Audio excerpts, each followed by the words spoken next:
السلام علیکم ورحمت الله وبرکاتو.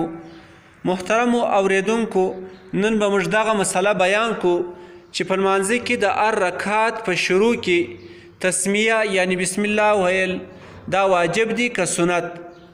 نو زاهدي چې دی هغه کول د وجوب کړی دی او فتاوای کاملیه هم د وجوب کول لیکلی دی او دا یې لیکلی دی که چیرې تسمیه د هر رکعت په شروع کې نه وویل سي نو پر دې باندې سجده سهوه لازمیږي. خو اکثر کتابو کې بیا سنت لیکل سوی دی او صحیح خبره د هغه ده چې دا سنت دی او کوم چې د وجوب کول دی هغه ضعیف دی.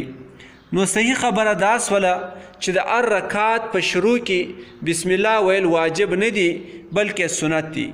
دغه مسله په دغه لاندې کتابو کې لیکل سوې ده: منیة المصلي صفحه 203، مراکع الفلاح صفحه 260، رد المحتار صفحه 38 جلد نمبر 1، بحر الرائق صفحه 544 جلد نمبر 1، حلبی کبیر صفحه 280، عالمگیری صفحه 4 جلد نمبر 1، فتاوای کاملیه صفحه نمبر 14. السلام علیکم ورحمت الله وبرکاته.